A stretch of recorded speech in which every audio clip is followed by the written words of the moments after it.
पाकिस्तान की इकोनॉमी पस्त है। यहाँ की अर्थव्यवस्था अपने सबसे बुरे दौर से गुजर रही है। यहाँ महंगाई ने अब तक के सारे रिकॉर्ड्स तोड़ दिए हैं। कंगाली के कगार पर खड़ा पाकिस्तान अब दुनिया से मदद मांगता फिर रहा है। यहाँ मंजर कुछ ऐसा है कि हर दूसरा पाकिस्तानी अपने कंगाल मुल्क को छोड़ना चाहता है। लेकिन आज बात सिर्फ पाकिस्तान के कंगाली की नहीं बल्कि इसके असर की भी करेंगे। जब भी भारत के किसी पड़ोसी देश में इस तरह की कोई क्राइसिस आती है तो स्वाभाविक रूप से हमारे लिए चिंताएं भी बढ़ जाती हैं। भारत पर उसका असर पड़ता ही है। सबसे पहले आपको बताते हैं कि पाकिस्तान की इकोनॉमी के हालात क्या हैं। पाकिस्तान दरअसल दिवालिया होने के कगार पर खड़ा है। पाकिस्तान का विदेशी मुद्रा भंडार 9 साल के सबसे निचले स्तर पर पहुंच चुका है। पाकिस्तान के पास अब $5.5 अरब का विदेशी मुद्रा भंडार ही बचा है, जो इसके सिर्फ 1 महीने के आयात का खर्च उठा सकता है। करंट अकाउंट घाटे को कम करने के लिए पाकिस्तान को $26 अरब की जरूरत है। सरकार ने सभी मॉल्स और मार्केट्स को रात के 8:30 बजे तक बंद करने का निर्देश जारी किया है। इस आदेश के जरिए पाकिस्तान सरकार एनर्जी बिल में 62 अरब पाकिस्तानी रुपए बचाने की जुगत में लगी हुई है। सरकारी कार्यालयों में बिजली की खपत को 30% कम करने के लिए कहा गया है। पाकिस्तान में महंगाई दर 24% के पार जा पहुंची है। यहाँ रोजमर्रा की चीजों के दामों में 400 से 500% की वृद्धि हो गई है। हालात ये हैं कि लोग पूरा सिलेंडर भरवाने के बजाय प्लास्टिक की थैली में थोड़ी थोड़ी एलपीजी गैस ले जा रहे हैं। आज पाकिस्तान जिस जगह खड़ा है उसके लिए यहाँ आई बाढ़ तो जिम्मेदार है ही, लेकिन यहाँ की सरकारों की गलत नीतियों से भी पाकिस्तान कंगाल हुआ है। लेकिन अब सवाल ये उठता है कि पाकिस्तान के कंगाली का भारत पर क्या असर हो सकता है। स्वाभाविक रूप से हमारे साथ जिस तरह के पाकिस्तान के ताल्लुकात हैं उससे भारत में जश्न मनाने का तो ये मौका नहीं है, लेकिन वहाँ जो कंगाली आई है उसके असर क्योंकि भारत पर भी होंगे और वो ज़्यादातर प्रतिकूल ही होंगे, इसलिए हमें और सतर्क रहने की आवश्यकता है। देखिए, भारत पर इसका क्या असर होगा, इस सवाल का जवाब जानने के लिए हमें दोनों देशों के बीच को रिश्तों को जो व्यापारिक और सामरिक नज़रिया है उसको समझना पड़ेगा। देखिए, Indian council for research on international economic relations का कहना है कि पाकिस्तान के पस्त होने का मतलब ये है कि चीन यहां अपना दबदबा बढ़ाएगा और वो पाकिस्तान की आड़ लेकर भारत के खिलाफ रणनीति और पुख्ता करेगा। पाकिस्तान में चीन की धाक बढ़ना इसलिए भी तय माना जा रहा है क्योंकि पाकिस्तान के पूरे कर्ज में 30% कर्जा और हिस्सेदारी जो है वो चीन की है। चीन का पाक पर प्रभाव बढ़ने का मतलब साफ साफ ये है कि इससे भारत के लिए सीमा पर ही नहीं बल्कि दक्षिण एशिया में भी कई तरह की चुनौतियां खड़ी हो सकती हैं। पाकिस्तान में जिस तेजी से महंगाई बढ़ रही है उसे देखते हुए भारत में अवैध घुसपैठ बढ़ने की आशंका है। वहां पर अगर किसी तरह का अनरेस्ट होता है, वहां पर अगर लॉ एंड ऑर्डर की सिचुएशन खराब होती है तो भारत के लिए तो वो और बड़ी चिंता का सबब है। कारोबारी फ्रंट पर देखें तो भारत पाकिस्तान को कच्चे खनिज, मेडिकल और सर्जिकल उपकरण की सप्लाई करता है। ऐसे में पाकिस्तान की कंगाली का असर हमारे कुछ एक्सपोर्ट्स पर भी मिलेगा। बहुत ज़्यादा तो नहीं है पर हाँ मिलेगा।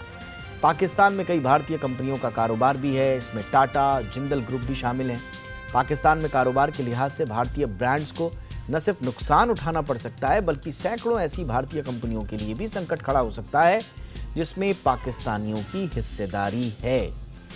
तो पाकिस्तान का ये जो संकट आया है इसके लिए पाकिस्तान की अंदरूनी नीतियां और वहां के अंदरूनी हालात स्वाभाविक रूप से जिम्मेदार हैं, लेकिन भारत के लिए भी एक सतर्क होने का मौका इस वक्त ये है। इस पर ज़्यादा बातचीत के लिए हम जुड़ चुके हैं इस वक्त ORF के distinguished fellow Manoj Joshi sir के साथ। मनोज सर, बहुत बहुत स्वागत है आपका। सर, ऑलमोस्ट सर पाकिस्तान एक फेल्ड स्टेट की कगार पर आकर खड़ा हो चुका है, लेकिन जैसा मैंने अपने ओपनिंग रिमार्क में कहा, स्वाभाविक रूप से ये जश्न मनाने का विषय तो किसी के लिए भी नहीं हो सकता, न पाकिस्तान के लिए और न भारत के लिए। क्या चुनौतियां भारत के लिए खड़ी हो रही हैं पाकिस्तान की इस स्थिति के मद्देनजर सर? देखिए, ये हमारा पहला पड़ोसी नहीं है। आप शायद भूल गए हैं कि कुछ महीने पहले श्रीलंका के भी ये हालत थी और भारत को वहां पे मदद देनी पड़ी। मदद अभी भी दे रहा है भारत। तो हमारे पड़ोस में ये स्थिति जो है कोई नई बात नहीं है और हो सकता है कल म्यांमार में हो जाए। तो ये जरूर पाकिस्तान, क्योंकि पाकिस्तान के साथ हमारे जो रिश्ते हैं उनमें कुछ खासियत है। कुछ ऐतिहासिक विचित्रता है। पर सवाल यह है कि पाकिस्तान, कोई भी पड़ोसी के घर में अगर आग लग जाए तो अपने घर को जरा देखना होता है कि किस तरह से बचाव किया जाए, और इसी बचाव के बारे में जरूर सरकार सोच रही होगी। Absolutely sir. अब सर थोड़ा सा अगर किस किस तरह के थ्रेट्स आ सकते हैं, देखिए एक क्लासिक जो डेफिनेशन है पाकिस्तान के क्राइसिस की वो तो है सबसे पहले कि अगर वहाँ पर अनरेस्ट होता है तो स्वाभाविक रूप से जो वहाँ पर नॉन स्टेट एक्टर्स हैं उनके हाथ में पावर का आना, इसकी एक आशंका रहती है। वहाँ पर जो लॉ एंड ऑर्डर की सिचुएशन है उसका आना, और फिर जो हमारी सरहद के आसपास जो घुसपैठ की दिक्कतें हैं, आतंकवाद की समस्या है, उसका बढ़ना एक स्वाभाविक है। ये क्लासिक डेफिनेशन है। लेकिन इसके अलावा आपने बिल्कुल सही कहा, पूरे एरिया के लिहाज से अगर हम देखें तो किस तरह की चुनौतियां के लिए हमें तैयार रहना होगा। देखिए, एक तो यह है कि पाकिस्तानी स्टेट जो है अगर वो छितर बितर हो जाए वो बड़ा खतरनाक है। उसकी वजह यह है कि पाकिस्तान एक न्यूक्लियर वेपन स्टेट है, उसके हाथ में एटमी हथियार हैं, और एटमी हथियार एक ऐसी चीज है जिससे कि सब कुछ तहस नहस हो सकता है। और पाकिस्तान के सोच में अगर ये आए कि ये सब कुछ भारत की वजह से हुआ है, ये भारत ने जो है ये समस्या हमारे सामने खड़ी करी है, उसके दिमाग, क्योंकि जब दिमाग बिखर जाता है, जब इंसान की हालत खराब होती है तो उसके दिमाग में कई उल्टे सीधे जो है विचार आते हैं। बिल्कुल। तो ऐसी स्थिति में जो न्यूक्लियर मसला है, मैं समझता हूं वो बहुत गंभीर है, क्योंकि कल अगर पाकिस्तान का ब्रेकअप हो जाए तो क्या पंजाब के हाथ में न्यूक्लियर वेपन्स आएंगे? पर अगर पंजाब छितर बितर हो जाए, क्या आतंकवादियों के हाथ में न्यूक्लियर वेपन्स आएंगे? तो जो कुछ भी भविष्य में हम देख सकते हैं, जो वर्स्ट केस सिनारियो है, वो हमारे लिए जो है काफी खतरनाक है। बिल्कुल, आपने सही कहा कि इस तरह की सिचुएशंस में जो सही निर्णय लेने की क्षमता होती है वो खत्म हो जाती है, और पाकिस्तान में तो एक बहुत बड़ा तबका है जिसका एंटी इंडिया सेंटिमेंट है और उसको एक हवा मिल सकती है। स्वाभाविक रूप से वो हमें थोड़ा सा देखना पड़ेगा। लेकिन इस बीच इस तरह की अनप्रेसिडेंटेड सिचुएशंस में सर कुछ अनप्रेसिडेंटेड कोलैबोरेशंस भी बनते हैं, इंटरनेशनल पॉलिटिक्स में कहा जाता है। अगर पाकिस्तान के लिए कोई मदद के लिए आगे आता है तो हमारे लिए वो सिचुएशन क्या होगी?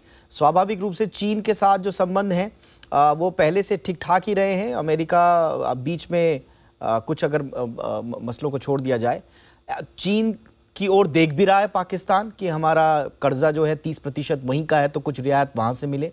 एक चीन के नज़रिए से सर किस तरह का रहेगा हमारे लिए चुनौती? और दूसरा ये भी कहा जा रहा है बार बार सऊदी की तरफ भी देखता है पाकिस्तान, हालांकि इस बार बहुत ज़्यादा हवा दी हो सऊदी ने ऐसा नज़र नहीं आता। लेकिन अगर इस तरह का कोई संकट मोचक पाकिस्तान का उभर कर सामने आता है तो भारत के लिए वो किस तरह से चुनौती होगा सर? देखिए, जहां अगर चीन आता है तो हमारे लिए कोई नई बात नहीं है। सन 63 से चीन पाकिस्तान में आया है, पाकिस्तान के साथ कश्मीर पे समझौता किया है। सन 65 की लड़ाई, सन 71 की लड़ाई, दोनों युद्धों में चीन ने पाकिस्तान का साथ दिया है। 65 में थोड़ा ज्यादा था, 71 में थोड़ा कम था। 80 के दशक में चीन ने पाकिस्तान की जो परमाणु शक्ति है, जो एटॉमिक कैपेबिलिटी है, उसको बहुत सपोर्ट किया। आज मैं ये कहूंगा साफ साफ कि पाकिस्तान की जो एटॉमिक कैपेबिलिटी है वो चीन की कैपेबिलिटी है, चीन ने दी है। चीन ने उसको ये जो परमाणु मटेरियल होते हैं, परमाणु बम का डिजाइन दिया। 1990 में परमाणु बम उनका टेस्ट किया 1990 में, मतलब समझ लीजिए कि बाकी टेस्ट तो 98 में हुए थे। तो ऐसी स्थिति में और क्या ज्यादा हो सकता है? मतलब चीन अगर हावी भी हो भी गया, इससे ज्यादा क्या करेगा? पहले ही सब कुछ बिगाड़ चुका है। पाकिस्तान को परमाणु क्षमता देने से उसने भारत के लिए सब कुछ जितना बिगाड़ना था बिगाड़ चुका है। बिल्कुल सर। एक अभी मैं पढ़ रहा था अभी यूनाइटेड स्टेट की तरफ से भी एक एश्योरेंस आई है पाकिस्तान के लिए कि हम कंटिन्यू करेंगे इस्लामाबाद को स्ट्रेंथन करने के जो उनके एफर्ट्स हैं, जो फ्लड्स आए हैं उसके बाद, और जो रीबिल्ड वहाँ की जो इकोनॉमी को करना है। तो एक यूएस का सपोर्ट भी उनके साथ है। लेकिन एक बड़ा विचित्र सा लगता है इस पर बातचीत करना कि क्या भारत के लिए भी, हालांकि पाकिस्तान ने कभी भी भारत को यह आश्वस्त नहीं किया कि भारत उसकी तरफ थोड़ा हमदर्दी की नज़र से देखे या उसकी मदद के लिए कुछ करे, लेकिन क्या कोई विंडो है सर कि हम मदद कर पाए? क्या कोई ऐसी सूरत बन सकती है क्या? देखिए, ये हमारे इंटरेस्ट में है। अगर एक एटॉमिक हथियार से लैस मुल्क हमारे पड़ोस में उस कंगाल हो रहा है, उसका दिवालिया निकल रहा है, तो ये हमारे इंटरेस्ट में है कि किसी तरह से ये चीज नहीं होनी चाहिए। और हम अपनी तरफ से जितनी कोशिश कर सकते हैं, क्योंकि आखिर में देखिए, जहां तक कि पाकिस्तान के एटमी हथियार हैं, उनकी टारगेट कौन है? टारगेट नंबर 1 इंडिया है। पाकिस्तान में अगर सिविल ऑर्डर जो है वो कोलैप्स हो जाता है तो लोग किस तरफ भागेंगे? अफगानिस्तान की तरफ भागेंगे या हिंदुस्तान की तरफ भागेंगे?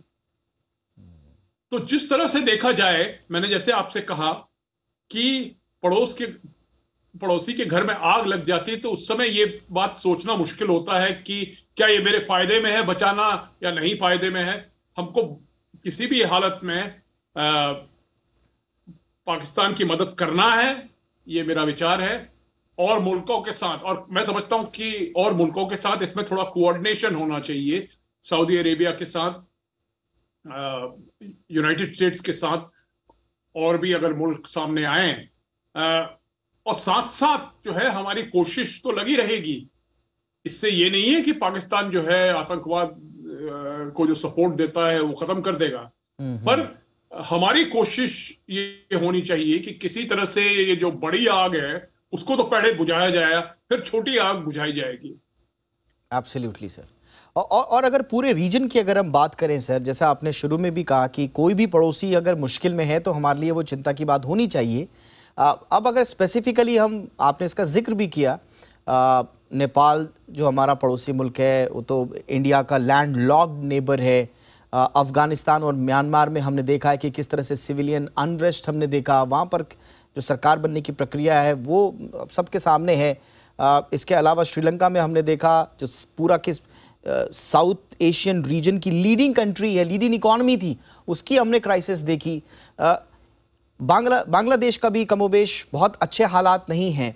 तो ये इस वक्त हमें खुद को मजबूत रखना, किस तरह की हमारी फॉरेन पॉलिसी या हमारी नेबरहुड फॉरेन पॉलिसी क्या होनी चाहिए सर इमीडिएटली? देखिए, नेबरहुड पॉलिसी हमारे लिए सबसे ज्यादा महत्वपूर्ण है। किसी हालत में जब तक हम इस स्थिति में ना हो कि अपने नेबरहुड को जो है अपने साथ रखें, तब तक हम किसी किस्म की विश्व शक्ति या रीजनल पावर नहीं बन सकते हैं। तो नेबरहुड को तो हमने अपने साथ रखना ही, गले लगाना है। किस तरह करें? क्या कूटनीति से करें या इकोनॉमिक डोमिनेशन से करें या किस तरह करें, पर हमारे लिए जो मकसद है वो यही है कि हमको अपने इन जो हमारे पड़ोस के देश हैं इनको अपने करीब रखना है, हमारे साथ रखना है, साथ साथ हम लोग साथ चलेंगे। क्योंकि एक भी मुल्क अगर जो है वो भारत विरोधी स्टांस अपनाता है तो उसमें हमारे लिए बहुत बड़ी समस्या सामने आती है। और दूसरी बात यह है कि हम अगर ये घमंड करते हैं कि हम किसी किस्म के रीजनल पावर हैं या हम ग्लोबल पावर हैं, विश्व शक्ति हैं, विश्व गुरु हैं, तो अगर हमारा पड़ोसी ही जो है हमारे खिलाफ है तो हमारे लिए मैं समझता हूं कि ये एक बहुत बड़ी चुनौती है। Absolutely sir. और ये भारत के लिए जो पड़ोसी देशों का इकोनॉमिक मेल्टडाउन है या जो वहाँ की जो डिटोरिएटिंग सोशल कंडीशंस हैं, चाहे श्रीलंका, नेपाल, अफगानिस्तान, म्यांमार, और अगर आप थोड़ा इन तीनों को एक साथ रखें, श्रीलंका, नेपाल और पाकिस्तान को, तो यहाँ पर तो फॉरेन एक्सचेंज का प्रॉब्लम है, फॉरेन एक्सचेंज रिजर्व का प्रॉब्लम है, इकोनॉमिक क्राइसिस है, बैलेंस ऑफ पेमेंट का क्राइसिस है इन तीनों मुल्कों में। और अफगानिस्तान और म्यांमार को अगर आप देख लीजिए तो यहाँ पर जैसा हमने कहा कि ह्यूमैनिटेरियन कंडीशंस जो ख़राब हो रही हैं लगातार, उस पर हमें नज़र बनाना होगा। और जैसा सर ने कहा कि अगर एक पावर के रूप में इंडिया को इमर्ज करना है, जो हमारा सपना भी रहा है, तो उसमें हम पड़ोसियों को नज़रअंदाज बिल्कुल भी नहीं कर सकते। इसलिए जिम्मेदारी इस वक्त भारत की बढ़ जाती है कि वो अपनी एक इनोवेटिव भूमिका में नज़र आए। Thank you so much sir, आपने हमारे दर्शकों के लिए वक्त निकाला, बहुत बहुत शुक्रिया सर।